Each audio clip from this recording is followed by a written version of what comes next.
No one agrees on the exact day the world ended. Some say it was when the signal was first detected in deep space. Others say it was when the birds fell. But Daniel Cross always believed the world truly ended on the day the sky lost its color. Before that, things had still felt normal. There were warnings, of course, strange reports on the news, astronomers detecting a repeating radio signal coming from somewhere beyond the edge of the solar system. The signal was rhythmic, artificial, almost like a heartbeat. They called it the echo. For weeks, the media debated what it could be. Some scientists believed it was alien. Others said it was a natural cosmic phenomenon. Governments told people not to worry. Then the animals began dying. At first it was birds, entire flocks falling out of the sky, thousands of them. People recorded videos of it happening in cities all around the world. The birds would suddenly change direction mid-flight, then drop, like their wings had forgotten how to move. Within days, the forests went quiet. No insects, no wolves, no deer. Dogs refused to leave their homes. Many of them simply sat in corners, staring into empty space and whining softly. Veterinarians couldn't explain it. The animals weren't sick. They were terrified. And then, 3 weeks later, the sky changed. Daniel remembered the moment clearly. He had been walking home from work when people began pointing upward. At first he thought it was a storm rolling in. But storms don't erase color. Slowly, across the entire sky, the blue faded. It didn't turn black. It didn't turn red. It simply drained away, like someone had pulled the color out of the world. The sky became a pale gray, a lifeless gray, and it never turned blue again. That night, the whispers began. At first, they were faint. Most people thought it was wind or distant traffic, but the sound was wrong. Too soft, too deliberate, like voices speaking just below the edge of hearing. Within days, people all over the world reported the same thing. Whispers in empty rooms, voices calling their names, loved ones speaking to them from outside their houses. But when they opened the door, no one was there. Then people began disappearing. Daniel survived longer than most because he learned one simple rule: never answer a voice you cannot see. The rule saved his life more than once. 2 months after the sky changed, the city of Harrow was nearly empty. Cars were abandoned in the middle of roads. Stores were looted. Buildings stood silent like hollow tombs. The whispers were everywhere now, day and night. But the worst part wasn't the voices. It was the things that had begun walking the streets. Daniel first saw one from the roof of the library. At first glance, it looked like a normal person wandering through the intersection below. Thin, dirty, moving slowly. But something about the way it walked felt wrong. Its limbs moved stiffly. Its head twitched every few seconds, like it was listening for something. Daniel lifted a pair of binoculars, and that was when he saw its face. The skin was pale, not just pale, gray, like ash. Cracks ran across its cheeks and forehead like dried clay. Its mouth hung slightly open, but the jaw looked wrong, too wide, too flexible. Daniel watched the thing wander through the street for nearly an hour. It moved slowly between abandoned cars, tilting its head, listening, smiling. Then, suddenly, it stopped and looked directly at him. 4 floors up, hidden behind a broken wall. The creature tilted its head, then its mouth stretched open in a massive grin. A grin that split its face almost ear to ear. Daniel dropped the binoculars and ran. Later that night, the whispering outside the library became louder than ever. Voices gathered outside the front doors, dozens of them, calling his name. Some sounded like strangers, some sounded like friends, and one voice sounded exactly like his dead mother. "Danny, please open the door." Daniel sat on the basement floor, covering his ears. He knew better. He knew the rule, but the voice sounded so real, so human. Then came the knocking, 3 slow taps. Knock, knock, knock. And then something new happened, something that changed everything. The radio turned on by itself. The emergency radio had been silent for weeks, but now it crackled with static. Daniel crawled across the basement floor toward it. A distorted voice came through the speaker. "If anyone can hear this, do not answer the voices. They are not human." Static exploded across the signal. Then the voice said something that froze Daniel's blood. "The signal isn't coming from space." More static. Then the final words came through clearly. "It's coming from beneath us." That was the moment Daniel realized something far worse than the whispers existed. Something was under the earth, and it was waking up. Later that same night, he discovered he wasn't alone, because when the lights went out in the basement, he heard breathing behind him. But the creature in the darkness wasn't a monster. It was a survivor. Her name was Mara Kovacs, and she brought 2 others with her, Victor Hale and Lena Ortiz. Together, they told Daniel the truth about what was happening to the world, about the walkers, the crawlers, and the towering creatures that watched the cities from the shadows. Creatures survivors had begun calling the Tall Ones. But what Daniel didn't know yet was that something even older, even larger, was beginning to wake beneath the planet. And when it did, the whispers would stop, because the world would finally hear the real voice. The first crawler attack happened 3 nights after Daniel met the survivors. The 4 of them had sealed the basement of the library as tightly as possible. Shelves blocked the doors. Furniture barricaded the stairwells. Victor had even welded pieces of metal across the ventilation shafts using a portable torch he found in an abandoned mechanic shop. Still, the city was never truly quiet. The whispers drifted through the walls, soft, patient, always waiting. Lena's scanner had become their early warning system. The small device constantly flickered with strange spikes of radio interference. The closer the creatures were, the louder it screamed. Most nights it stayed silent, but on the 3rd night, it began to shriek. A high-pitched electronic scream filled the basement.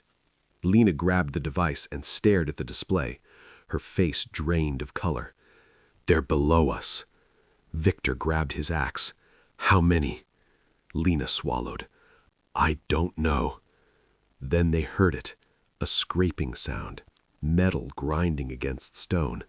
Something moving through the sewer tunnel beneath the library, slow at first, then faster, closer, the sound of something dragging itself forward. Daniel aimed a flashlight toward the tunnel entrance. The beam cut through the darkness. For a moment, nothing appeared. Then 2 pale hands slid into the light. They were impossibly long, the fingers bent in strange directions like broken spider legs. The hands gripped the concrete floor. Then something pulled itself forward. The creature's head emerged next. Its skin was stretched tight across a skull that looked almost human, but not quite. The jaw hung loose, unhinged. The mouth slowly opened into a grin. Rows of thin needle teeth glistened in the flashlight beam. Behind the head came the rest of the body, or what remained of it. The crawler's legs were twisted uselessly behind it, its spine bent in unnatural angles. It moved entirely with its arms, dragging itself forward with horrifying speed. Victor whispered one word, "Move!" The crawler screamed. It launched itself across the floor. Victor swung the axe. The blade slammed into the creature's skull with a wet crack. The body collapsed, but Lena's scanner continued screaming. Daniel felt his stomach drop. That wasn't the only one. A dozen pale arms suddenly burst from the sewer tunnel. Crawlers poured out of the darkness. The basement erupted into chaos. Victor swung the axe again and again. Mara fired controlled bursts from her rifle. The creatures moved like spiders, leaping across shelves and walls. One of them landed inches from Daniel. Its jaw snapped toward his face. He shoved a metal pipe into its mouth. The creature bit down. Its teeth shattered the pipe in half. Daniel screamed and slammed a chair over its skull. Victor finished it with the axe. After several brutal minutes, the basement fell silent again. 7 dead crawlers lay across the floor, but Lena was staring at her scanner in horror. "They weren't hunting," she whispered. "They were scouting." The tall one appeared the next day. Daniel was the first to see it. He had climbed onto the library roof to scan the streets below.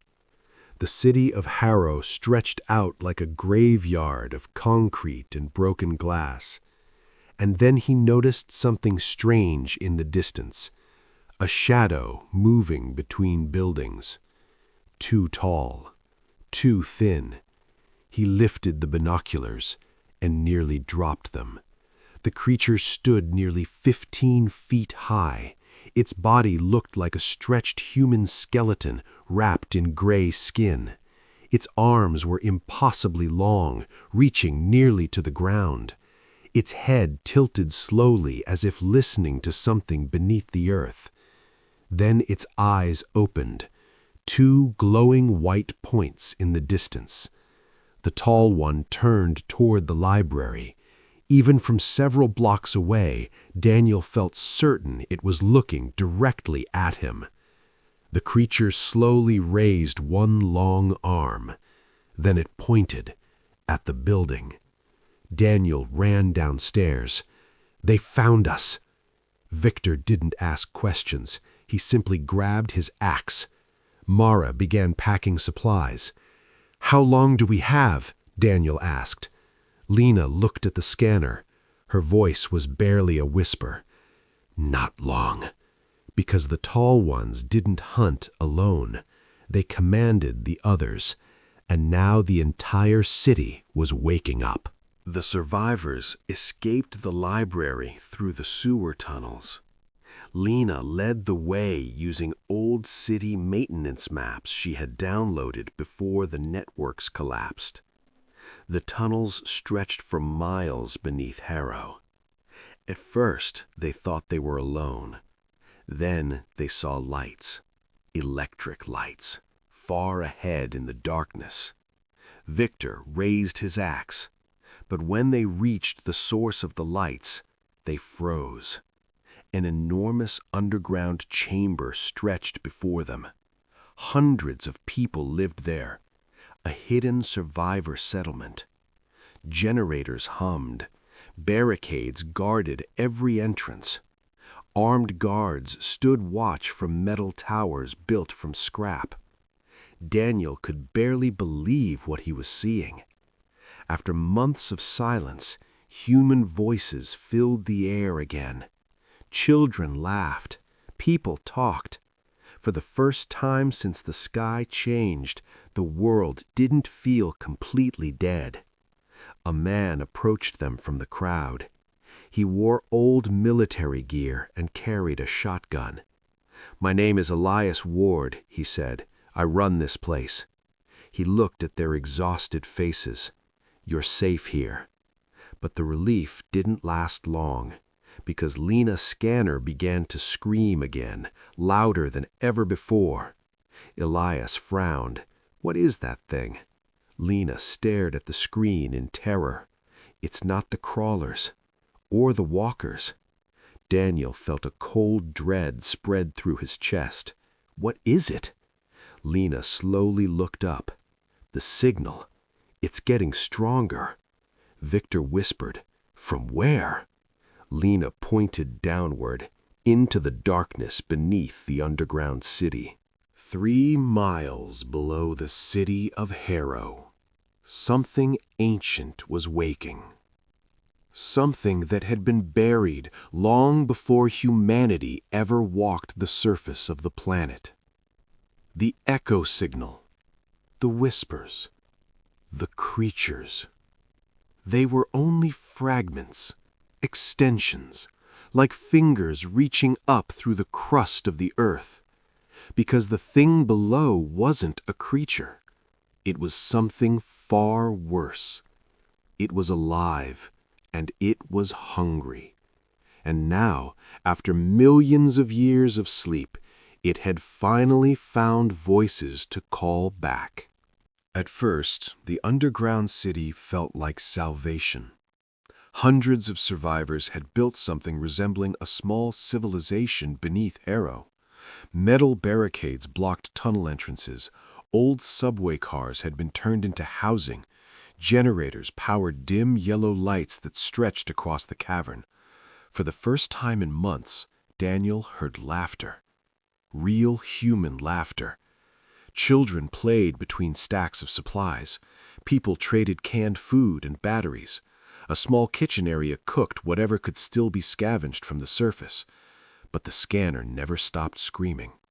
Lena spent hours studying the strange signal. Every minute, it grew stronger. The pattern looked almost like a pulse, a heartbeat.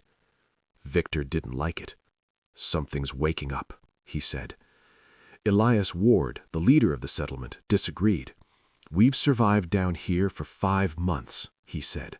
"Whatever is happening up there doesn't reach us." But that night proved him wrong. It began with a distant sound, a deep metallic groan echoing through the tunnels.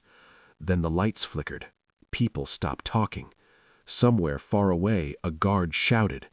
Then came the gunfire. 3 rapid shotgun blasts echoed down the tunnel corridors. The entire underground city froze. Elias grabbed his radio. "Gate 3, report." Only static answered. Then the screaming started. The sound rolled through the tunnels like a wave of panic. Victor grabbed his axe. Daniel felt his chest tighten. "Crawlers?" he asked. Lena looked at the scanner. Her voice trembled. "No." The scanner screen had gone completely white, every signal spike maxed out. "There are too many," she whispered. The first creatures burst through the tunnel barricades seconds later, but they weren't crawlers. They were walkers, dozens of them. Their gray bodies moved in jerky, unnatural motions as they flooded into the cavern. Guards opened fire. Bullets tore through several monsters, but the creatures didn't stop. More poured through the tunnel. Then something enormous stepped into the entrance behind them. The tall one. The towering figure ducked slightly to enter the underground passage. Its glowing eyes scanned the city slowly, like a king inspecting prey. Then it raised its long arm and pointed at the survivors. The walkers attacked. Chaos erupted. Gunfire thundered across the cavern. People ran in every direction. Victor slammed his axe into the skull of a charging monster. Mara fired controlled bursts, dropping 2 more, but they were too many. Crawlers began pouring out of ventilation shafts. They dropped from ceilings. They burst from cracks in the floor. The tall one slowly walked forward through the carnage. Bullets struck its body. They barely slowed it. Elias fired his shotgun directly into the creature's chest. The blast echoed across the chamber. The tall one looked down at him. Then its arm moved faster than anyone expected. Its long hand wrapped around Elias's body and lifted him into the air. The leader of the underground city screamed once. Then the tall one crushed him like paper. The survivors broke. People ran for the tunnels. Victor grabbed Daniel by the arm. "We're leaving." Mara and Lena followed. Behind them, the underground city burned.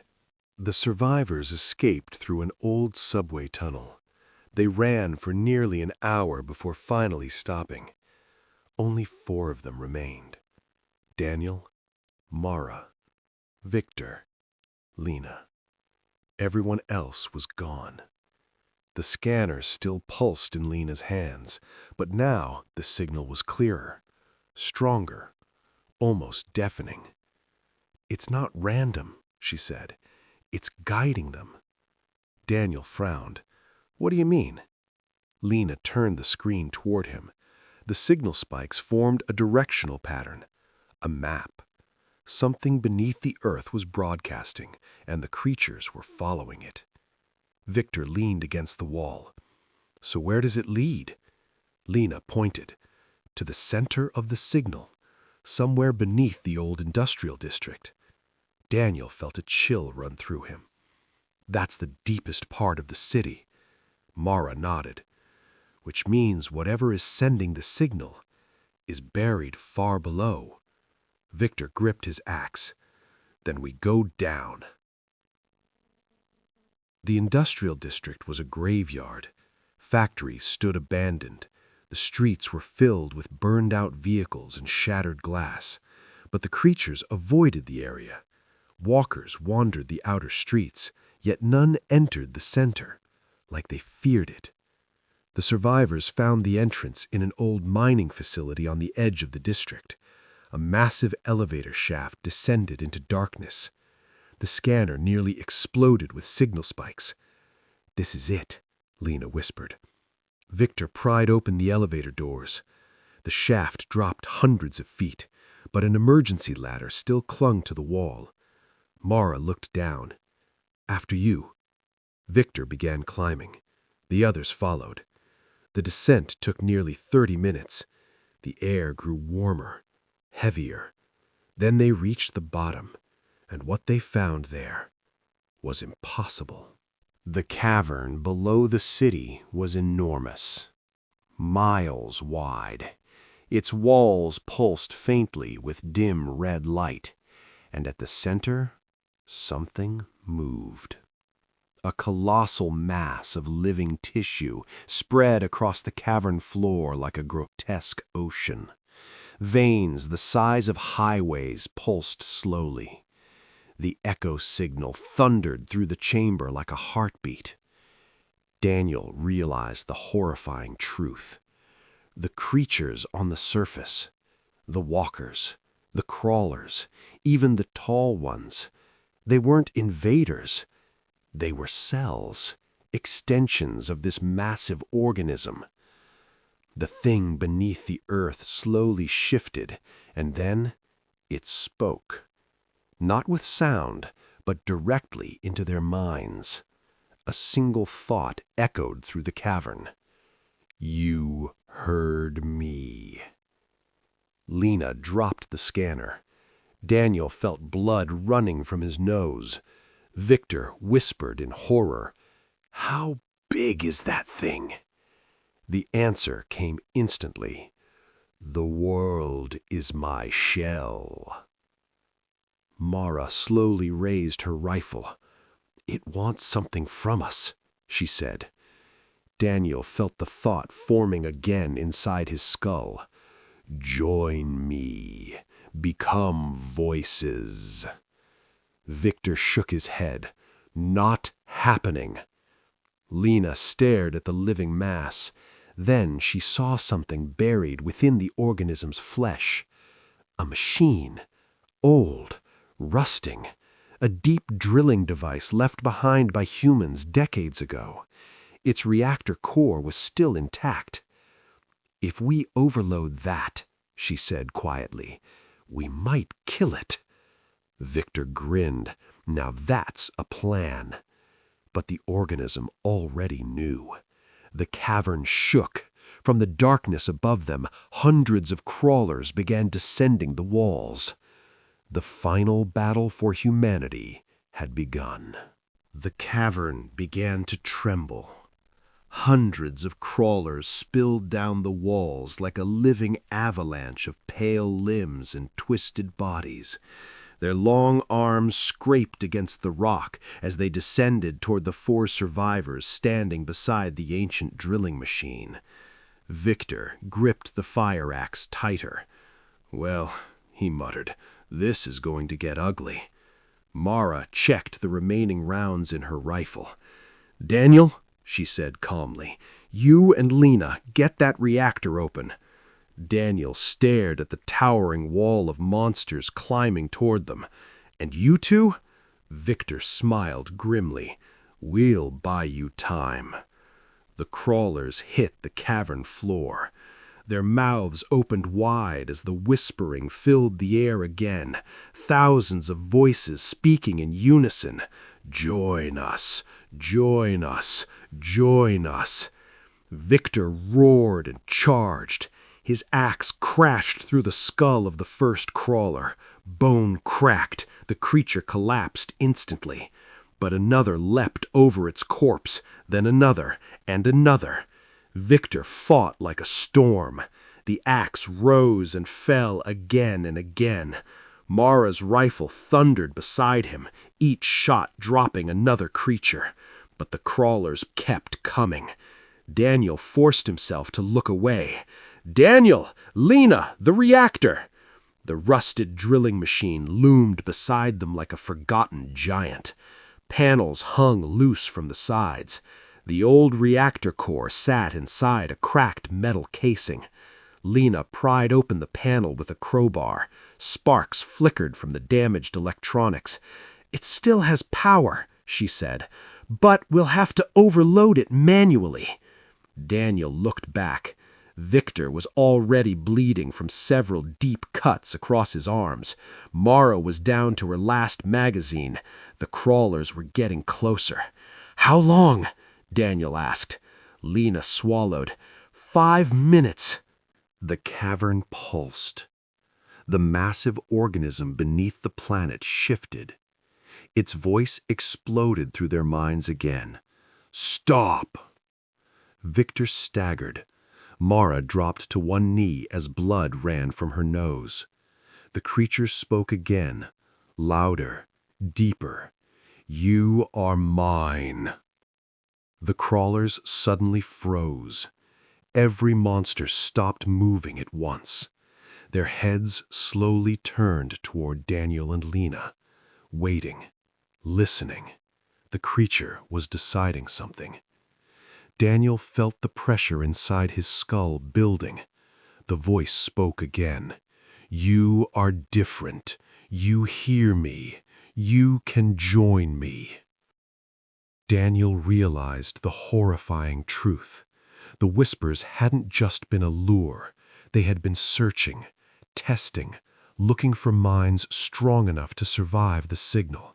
People like him, like Lena. The creature continued. "Become my voice above. The world will live again through you." Victor spat blood onto the ground. "Tell it to go to hell." Daniel looked at Lena. She shook her head slowly.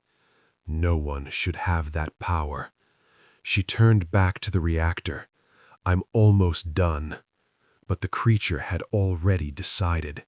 The crawlers began moving again, faster. Hundreds of them surged forward. Victor stepped in front of the machine. "Finish it," he said quietly. Mara stood beside him. "Don't let them reach the reactor." Victor grinned. "Wouldn't dream of it." The crawlers attacked.